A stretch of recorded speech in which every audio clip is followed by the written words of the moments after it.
आज फार आनंदाचा दिवस आहे माझ्यासाठी आणि नाझमीनसाठी सुद्धा. तर नाझमीनची थोडक्यात म्हणजे मेडिकल हिस्ट्री सांगतो मी शॉर्टमध्ये. नेहमी काय करायचं की आम्ही हा प्रोग्राम करण्याचा उद्देश सांगतो की आता जसे तुम्ही या बॅचमध्ये आहेत सगळे पेशंट, मनात धाकधुकी असते की अगोदर फेल झालेलं, आता फॉर एक्झाम्पल तुझं फेल झालं आहे, दोघं तिघांचं फेल झालेलं आहे, या डॉक्टरकडे येऊन पण आपल्याला होईल की नाही, हा एक मनात शंका असते.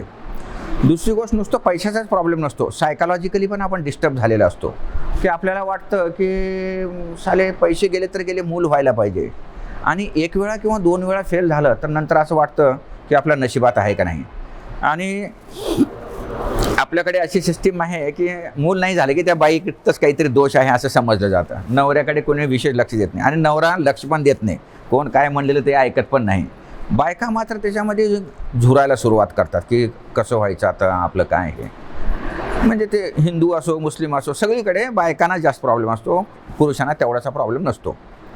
तर हा आम्ही हे जे घेतो प्रोग्राम, त्याचं कारण हे आहे की सायकॉलॉजिकली तुम्हाला बूस्टअप करण्यासाठी घेतो.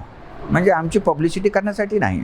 आमचा हेतू जो असतो की सायकॉलॉजिकली बूस्टअप, तुम्हाला असं वाटावं की बाबा आता ही नाझमीनचं पण एकदा फेल झालं होतं, माझ्याकडेच फेल झालं आणि दुसऱ्या वेळेस झालं. म्हणजे सांगण्याचं तात्पर्य असं की फेल झालं तर म्हणजे सगळं काही संपलं असं नाही, म्हणजे आपण परत प्रयत्न करू शकतो. ही फिलिंग जी आहे हे तुम्हाला ज्यावेळेस येईल, थोडासा कॉन्फिडन्स येईल आणि कॉन्फिडन्स आला की डॉक्टरने सांगितलेल्या सूचना पेशंट पाळतो. नाहीतर नर्वस ज्यावेळेस असतो, निराश असतो माणूस की काय होतं का नाही, की मग डॉक्टरच्या सूचना पण पाळत नाहीत आणि त्याचा ट्रीटमेंटवर विपरीत परिणाम होतो. हा परिणाम होऊ नये आणि सायकॉलॉजिकली आता इन्फर्टिलिटीमध्ये बघितलं की बाळ तयार करणं इथं पण ठीक आहे, पण बाळमध्ये इम्प्लांटेशन होणं म्हणजे चिटकणं, गर्भाशयाला चिटकणं आणि त्याची पुढची वाढ होणं, हे प्युअरली ह्याच्यावर जास्त संशोधन झालेलं नाही इम्प्लांटेशनवर. म्हणून टेस्ट बेबीमध्ये बाळ करण्यापर्यंत आम्ही गॅरंटीने सांगू शकतो, पण बाळ ठेवल्यानंतर ते चिटकतं का नाही चिटकतं. थोडक्यात आता आपण जसं म्हणतो परमात्मा त्याच्यामध्ये आत्मा घालतो, ते परमात्म्याने आत्मा घालायचं काम जे आहे ते माझं नाहीच. कुराणमध्ये पण लिहिलेलं आहे की शिफा अल्लाह के हात में आहे, म्हणजे देवाच्या हातात आहे, डॉक्टरच्या हातात नाही.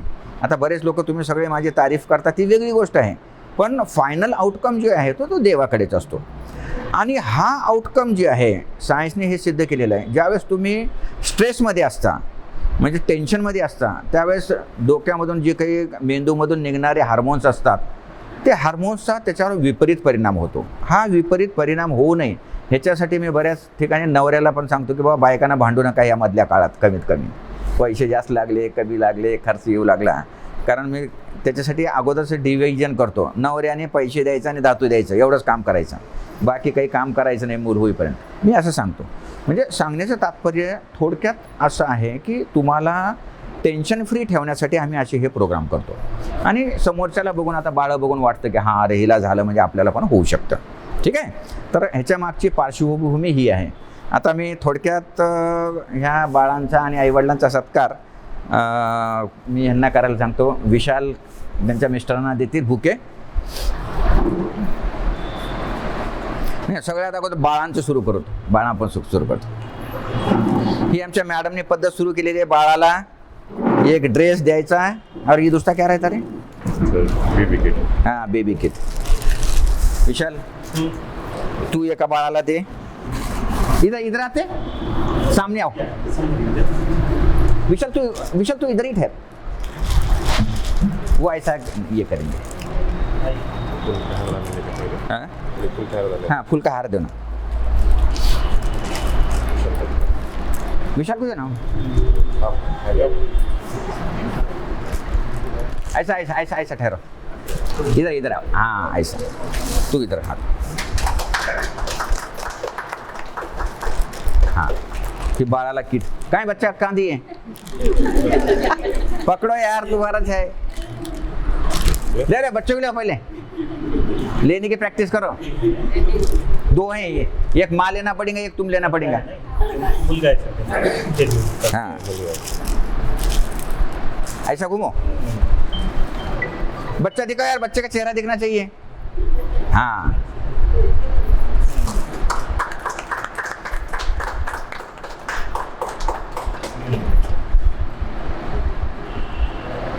बैठो आप उधर। नाजमीन अब तू आ जा, अरे बेटे तू डालिए नाजमीन को। ये क्या है बेटे, बंद हो जल्दी से।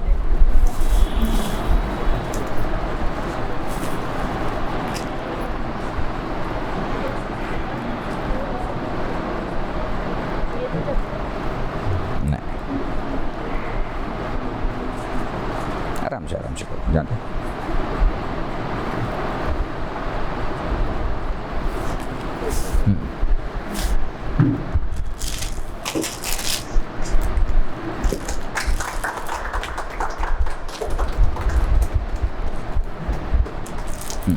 नजदीक जळून घे बाबा, ऐसा नीचे करो। हाँ,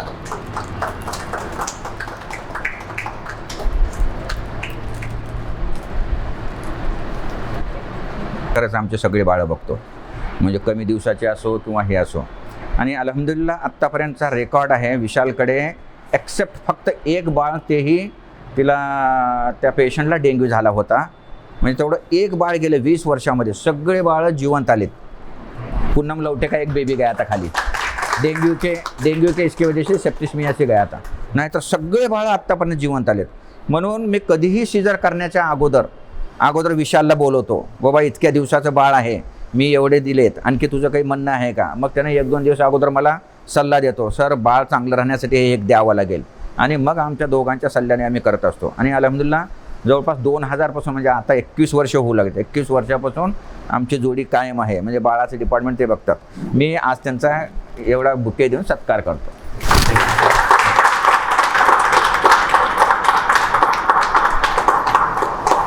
मी बरेचसे प्रीमॅच्युअर बेबीज बघतो, म्हणजे कमी दिवसांचे आणि कमी वजनाचे बरेचसे बाळ बघतो आमच्या हॉस्पिटलमध्ये।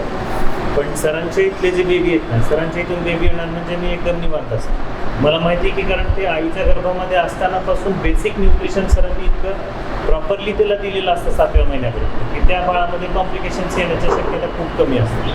त्यांनी सरांकडे जे हायजीन मेंटेन केलं जातं, जे डिसइन्फेक्शनचे प्रोसेस आहे तुम्ही बघितला, मध्ये छोट्यातल्या छोट्या गोष्टीपासून ते मोठ्यातल्या मोठ्या मशीन्सपर्यंत सगळ्या गोष्टी प्रॉपरली निर्जंतुकीकरण केलेलं दिसतं। त्याच्यामुळं बाळांचे आउटकम सरांकडे सगळ्यात चांगले आहेत।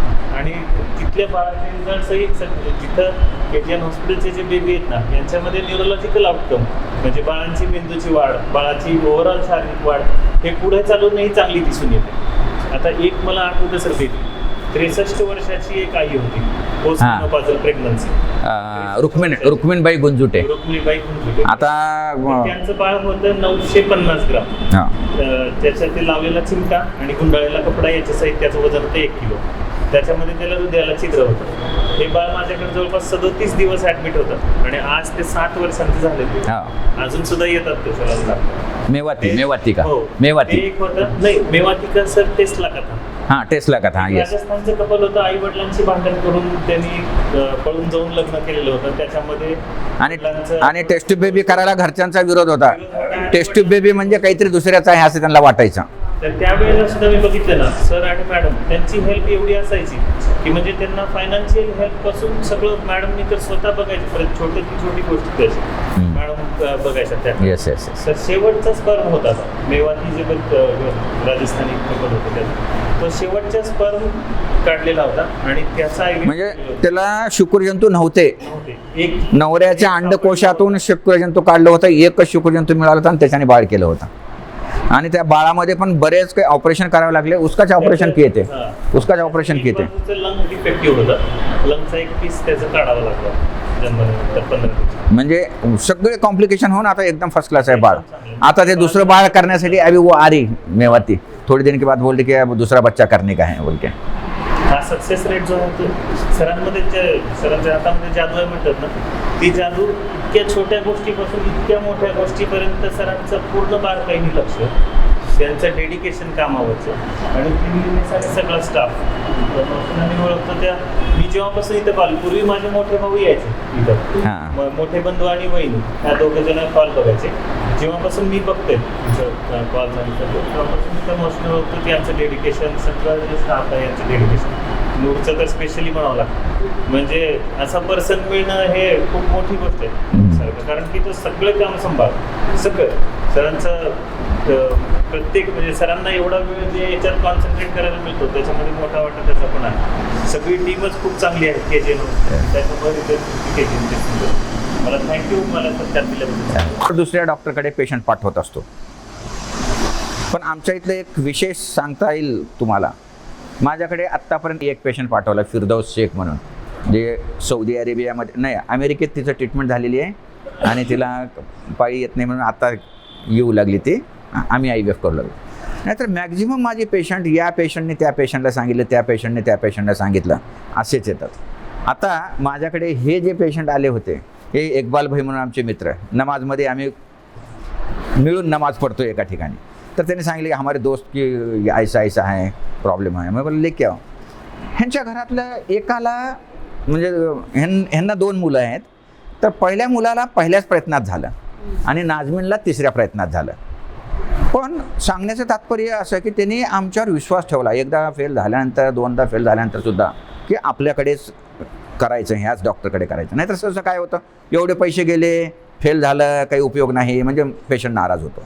दुसरी गोष्ट, माझ्याकडे डॉक्टर पेशंट नाही पाठवत. आता समाजामध्ये बऱ्याच काही गोष्टी ऐकण्यात पण असतील, हे डॉक्टरचं कमिशन असतं, ते असतं, ते काही अशा आम्ही त्या 12 भानगडीत पडत नाही. दुसरी गोष्ट की माझी जी टीम आहे, आता विशालने जसं सांगितलं की आता तुम्हाला सांगायला हरकत नाही. एकदा मला एकाने सांगितलं होतं, तुम्ही यार मुस्लिम डॉक्टर बच्चे का डॉक्टर क्यों नहीं रखे, एकाने सहज सांगितलं होतं. मुझे बोला था विशाल, अभी मैं बोल रहा हूँ, मैं बोला मैं जात पात नहीं मानता, मुझे सिर्फ जो क्वालिटी जो अच्छी देता मैं उसके पास भेजता पेशंट.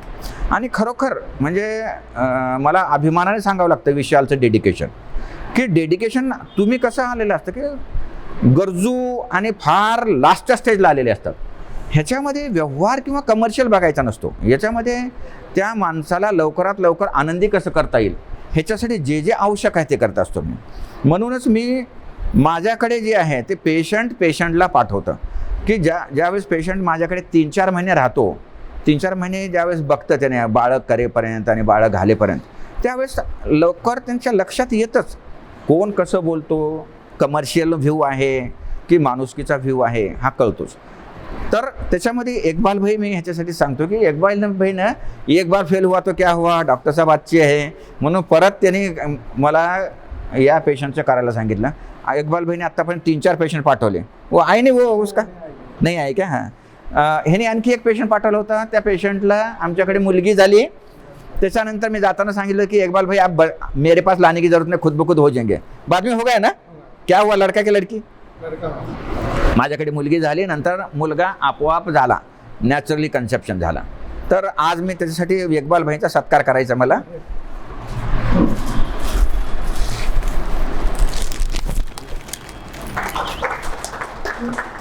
सांगण्याचं तात्पर्य, चांगल्या हेतूने आपण एखाद्याला मदत करायचं म्हटलं तर त्याच्यामध्ये ईश्वर पण साथ देतो.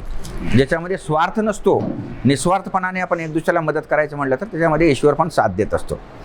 इनका करेंगे ना. हे इकबाल भाईचे मित्र आहेत, म्हणजे मित्राला आमच्याकडे पाठवलं. उनको तू दे ना बेटे, एक उनको द्या.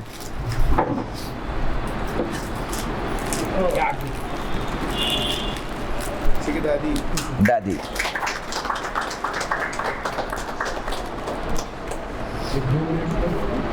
सर्व श्रोते, मी औसा येथील रहिवासी आदम खान पठाण. माझे 2 मुलाला लेकरून होतं. एकाचं लग्न 2010मध्ये झालं, एकाचा 12मध्ये झालं. देवानं डाळ भाकर खाऊन चांगले व्यवस्थित ठेवलं होतं. तरी आम्ही नवरा बायको विचार करायचं की आपल्याकडं सगळं आहे, लेकरच नाही 2 लेकरवाला, ह्याच्याबद्दल का करायचं. मग एक दिवशी मी दोन्ही सुनाला समोर बसून आम्ही सगळे फॅमिली मेंबर बसून चर्चा केलो.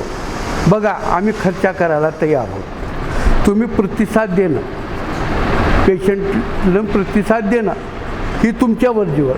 तर माझ्या दोन्ही सुनांनी मला होकार दिले. त्यानंतर मला असं जाणवलं की माझे मित्र, आम्ही हाजला सोबत होतो, त्यावेळेस त्यांना फोन केला कि ह्यांचे साहब हाजी इकबाल भाई मैं आ रहा हूँ आपकी मुलाकात की. फिर लातूरला आलो. त्यांना मी सांगितलं माझी अडचण काय. त्यांनी म्हणलं जाऊ आपण डॉक्टर साहेबाला. दुसऱ्या दिवशी आम्ही अपॉइंटमेंट घेतली इथं येऊन बसलो बोललो आणि त्यांना बोलल्यानंतर त्यांनी आम्हाला आमच्या मनासारखं बोलले आणि आम्हाला बी चांगलं वाटलं. त्यानंतर आम्ही काय म्हणलो काय बी असो आम्ही म्हणलो एकदा शुभ कार्याला सुरुवात करावं म्हणून आम्ही दोघं बी सुनाला मुलाला ह्यांच्या हवाली केल्यानंतर देवाची कृपा अशी झाली की पहिल्या वेळेसच आमच्या 2 नंबरच्या मुलाला राहून गेला. मग ह्यांनी थोडं नाराज झाले. म्हणलं बिलकुल नाराज व्हायचं नाही. मग तिसऱ्या वेळेस दुसरं बी तसंच झालं. अजून नाराज झाले. मग म्हणलं जाऊ द्या काय काळजी करू नका टेन्शन घेऊ नका. आणि फक्त मुलीला बी सांगितलं त्याला बी सांगितलं तुम्ही हिंमत हारू नका. हां आम्ही आहोत तुमच्या मागे. मग चला देवाची कृपा झाली. तिसऱ्या वेळेस त्यांच्या मनासारखं झालं. आम्हाला बी आनंद झाला. आणि पहिली जे आमचे 2 नंबरचा मुलगा आहे त्याचे 8 महिन्याचे 9 महिन्याचे लेकरं झाले. आता खेळतात उठतात बसतात मस्त आरामशीर सगळं इतकं मजबूत आहे की अजून सशक्त आहेत की असं वाकरवर सगळं पुरं हॉल फिरतात त्यांनी. हां सांगायचं तात्पर्य डॉक्टर साहेब म्हणा आणि महेंदरकर साहेब म्हणा. महेंदरकर साहेबाचं तर काय ह्यांचे इतर ह्यांचे आजोबा आमचे मित्र औषधाचे रहिवासी त्यांनी मेडिकल ऑफिसर राहिले. हां आजोबा काका होते का बरं ठीक काका. तर त्यावेळेस ती आम्हाला आता ह्यांचं काय लेकराचं काय नाही. अजून पण ज्यांचे काकाजी होते ते असं प्रत्यक्ष भेटल्यानंतर काय झालं पठाण साहेब बरं आहे का असं म्हणत होते. परंतु आता ही चलत राहते काय हरकत नाही.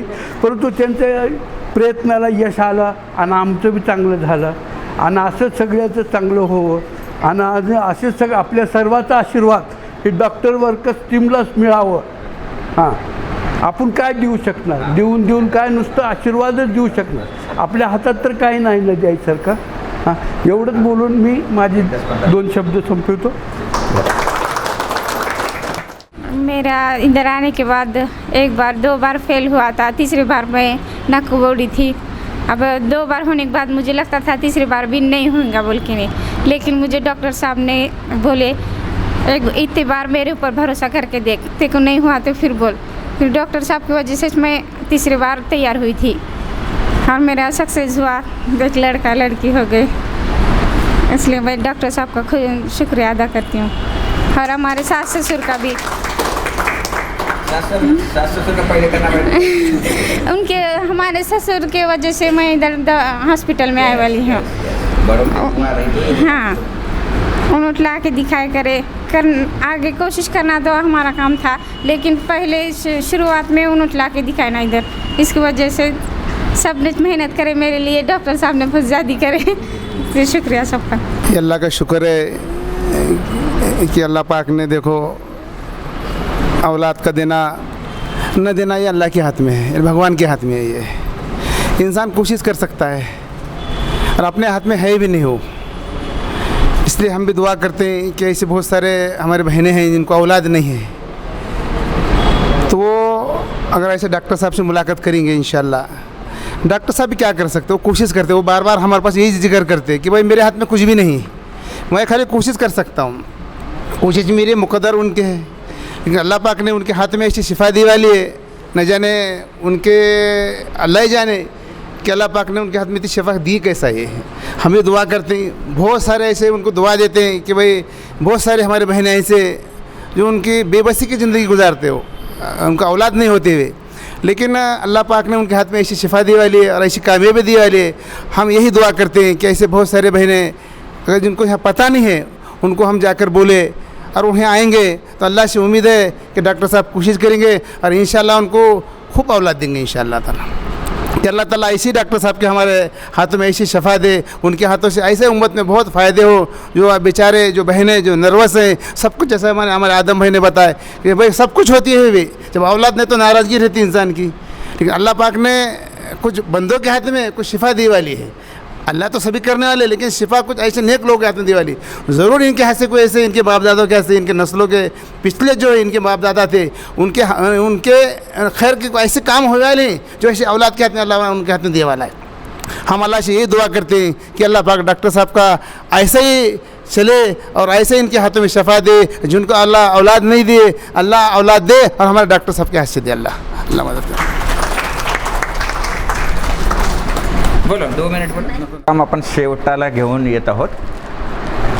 महत्त्वाचं म्हणजे आता नाझमीनबद्दल बोलतो मी. पहिल्यांदा ह्याच्या घरचे दोन्ही पेशंट होते. पहिल्यांदा सेम ट्रीटमेंट केली, पण तिला झालं, हिला झालं नाही. दुसऱ्यांदा असं झालं की पहिल्यांदा तिला करोना पण झाला होता त्या काळात. तर मला वाटलं होतं की त्या करोनामुळे एखाद्या वेळेस प्रॉब्लेम झाला असेल. दुसऱ्या वेळेस तर सगळं काही चांगलं होतं, तरीसुद्धा राहिलं नाही. मला आणि मॅडमला इतकी चिंता वाटू लागली की रिझन समज भी नाही आ रहा. म्हणजे बाळ चांगले होते, गर्भाशय चांगलं होतं, हे चांगलं होतं, सगळं असूनसुद्धा बाळ का होत नाही. मग आम्ही विचार केला की मग हिचं गर्भाशयाची जे एंडोमेट्रियम जे असतं, आम्ही एक ईटीचं जो कॅथेटर असतं त्या कॅथेटरने मोजमाप काढलं मी पूर्ण गर्भाशयाचं. सोनोग्राफीवर किती आहे एंडोमेट्रियम आणि UCL युट्रो सर्वायकल लेंथ म्हणतात, ती लेंथ आम्ही मोजून काढली. सहसा एक MIP म्हणून असतो, मॅक्झिमम इम्प्लांटेशन पोटेन्शियल पॉईंट. म्हणजे एक अशी जागा जिथं बाळ ठेवलं तर बाळ राहू शकतं. आमच्या कॅल्क्युलेशननुसार जिथं ठेवायला पाहिजे होतं आम्ही तिथंच ठेवत होतो. पण या पेशंटचं गर्भाशय थोडंसं टिल्टेड होतं. टिल्टेड म्हणजे सरळ असं राहण्याऐवजी थोडंसं तिरकं होतं. म्हणून सोनोग्राफीवर दिसताना तो मॅक्झिमम इम्प्लांटेशन पॉईंट हा वेगळा दिसायचा आणि ॲक्च्युअल जिथं ठेवायला पाहिजे होतं ते वेगळं असायचं. आता हा आणि अशा वेळेस ज्यावेळेस 2-2दा फेल होतं, रिकरंट इम्प्लांटेशन फेल्युअर ज्यावेळेस होतं, त्यावेळेस सरोगेट मदर करण्याशिवाय पर्याय नसतो. की म्हणजे ह्याच्यामध्ये आता बाळ होऊ शकत नाही, तर आपल्याला आता सरोगेटमध्ये करावं लागेल. आता सरोगेट म्हणजे आणि नवीन खर्च, मग ते इस्लाम धर्मानुसार ते हे नाही, वर्ज्य आहे हे ते. मग मी त्याचं परत एकदा हे केलं. मी आणि मॅडमने ह्याची वारंवार सोनोग्राफी करायची. वारंवार आम्ही त्या ह्याच्याने मोजमाप करायचं. ॲक्च्युअल कॅथेटरने मोजलं आम्ही, म्हणजे गर्भाशयाच्या तोंडापासून गर्भाशयाच्या शेवटच्या टोकापर्यंत हे किती अंतर आहे, बाळ कुठं ठेवू लागले आणि कुठं ठेवायला पाहिजे. तर आमचं सगळं कॅल्क्युलेशन बरोबर होतं. म्हणजे वैद्यकीय ज्ञानाच्या नुसार आम्ही एक्झॅक्ट ठिकाणी ठेवत होतो. पण त्याचं युट्रस टिल्टेड असल्यामुळं सोनोग्राफीमध्ये आणि त्याच्यामध्ये ते थोडी तफावत येत होती. आणि मग लास्टच्या वेळेस आम्ही हे केलं की आमची मुंबईची जी आर्या येते, आर्या साळसकर लीलावती हॉस्पिटलमधून येते, तर आम्ही घालताना, आणि आता जसं विशालने सांगितलं की माझं टीमवर्क आहे. म्हणजे आमच्या मावशी खालापासून ते नूर, विशाल, मी, मॅडम असे सगळे. तर बाळ ठेवताना मला कधी कमीपणा नाही वाटत. माझ्यापेक्षा खालच्या माणसाला पण मी विचारतो, हो आम्ही नेहमी करू लागले तसं आहे का काही वेगळं आहे. तर तिनं मला सांगितलं की सर आप बेबी बहुत हायर डाल रहे, बोले हायर डालेंगे तो इक्टॉपिक प्रेगनेंसी हो जाएंगी. तर तिला म्हणलं आर्या मैंने अभी तक 2 बार अपन यहाँ पे डाले वाला था और बच्चा नहीं रहा. इस वक्त अपन रिस्क ले लेते बोला मैं, इक्टॉपिक हुआ तो हुआ. आणि मला माहीत होतं शुअरली की मॅक्झिमम इम्प्लांटेशन पॉईंट हा तिचा वर आहे म्हणून. आता या बॅचमध्ये एक पेशंट आहे, मी नाव नाही सांगत. मॅक्झिमम इम्प्लांटेशन पॉईंट त्याचा वर होता. बाहेरून बघणाऱ्याला मी बाळ घातलं ते चुकीच्या ठिकाणी घातलं असं वाटतं. तिचं रेकॉर्डिंग है, तेरा रेकॉर्डिंग है मेरे पास रखे वाला मैंने, कि मैंने जो डाला है वो ऐसा लगता है कि गलती से डाल दिया उसने वहाँ पे. आणि that was exact maximum implantation point, MIP point म्हणतात. आणि त्याच्यामुळं ही सक्सेस झाली. आणि एक्झॅक्ट पॉईंटला गेल्यामुळं बाळ एक राहायच्या ऐवजी 3 राहिले. उलट मग एक बाळ एम्ब्रियो रिडक्शन करून काढावं लागलं. मग ही म्हणलं लागली अभी तक राहा नाही तर बोले आप राहतो 3 राहिले बोले. त्याचा आणखी खर्च वाढला 30-40 हजार रुपये. म्हणजे त्याच्यासाठी ॲडमिशन झालं, हे झालं. म्हणजे सांगण्याचं तात्पर्य हिच्यामध्ये सगळी अडथळ्याची शर्यत झाली. करोना झाला, एकदा फेल झालं, दुसऱ्यांदा MIP बरोबर नाही झाला, तिसऱ्यांदा केल्यानंतर मग आपलं राहिल्यानंतर मग 3 राहिल्यानंतर एम्ब्रियो रिडक्शन करून काढावं लागलं. ते झाल्यानंतर मग एकदा माहेरी गेली की यायचीच नाही पट्टी. मग त्याच्यात रक्त कमी झालं की इन्फेक्शन. मग इन्फेक्शनला मग वारंवार तिला हॉस्पिटलमध्ये राहायला आवडत नव्हतं. मग मी त्यात एक मार्ग काढला. 1 दिवस अँटीबायोटिक इथं द्यायचे आणि 3 दिवसाचे इंजेक्शन लिहून द्यायचे. तू कुठल्याही डॉक्टरकडून घे पण तिथं घे, कारण जर इन्फेक्शन झालं, कोरियोमनाइटिस हो गया तो अबॉर्शन होते. अब वो बेबी जैसा सोनाली राठौड़ कल की उदगीर की गए, दोनों बेबी गए. म्हणजे एकदा ते सरक्लास केल्यानंतर जी गेली ते आलीच नाही. आणि लास्ट मोमेंटला आली. त्या दिवशी मी विशाल परेशान झालो. आता सीझर करायचं का डिलिव्हरी करायची, बाळ जगण्यासारखे नाहीत, सीझर करून काय उपयोग. विशाल पण म्हणलं की सर सीझर नाही करेवाला. अच्छा. मग आम्ही दोघांनी ठरलं. मग नवरा बायकोला विचारलं काय करायचं बाबा. त्याने म्हणलं ते बाळ जर शक्यता नहीं, मग जाओ दे साहब डिलीवरीज करा, मग डिलीवरी के लिए रात में वो पेशेंट को फिर से कॉम्प्लिकेशन हुआ, अमनियोटिक फ्लूइड एम्बोलिज्म जैसा पिक्चर, उसे फिर इसके पास भेजना पड़ा फिजिशियन के पास, वहाँ 2 दिन रह के अच्छी होके गई, लेकिन बेबी गई. म्हणजे सांगण्याचं तात्पर्य आपल्याकडे टेस्ट ट्यूब बेबी सक्सेस होणं, UPT पॉझिटिव्ह येणं हे काही शेवटचं लक्ष नाही.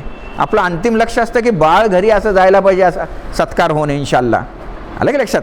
म्हणून सांगण्याचं तात्पर्य की ह्याच्यामध्ये पेशंटची जिद्द लागते, आमचं डेडिकेशन लागतं, टीमवर्क लागतं, आणि ह्या सगळ्या गोष्टी झाल्या तरच फायनल एम म्हणजे फायनल जे आपल्याला यश पाहिजे आहे त्या यशापर्यंत आपण पोचू शकतो. म्हणजे सांगण्याचं तात्पर्य असं की ही पेशंट अनएक्सप्लेन इन्फर्टिलिटी वाटत होती, पण त्याचं एक्सप्लेनेशन वाटत नव्हतं, पण याचं एक्सप्लेनेशन आम्ही शोधून काढलं की त्याचा MIP पॉईंट हा दुसरीकडे होता आणि बाळ आम्ही दुसरीकडे घालत होतो.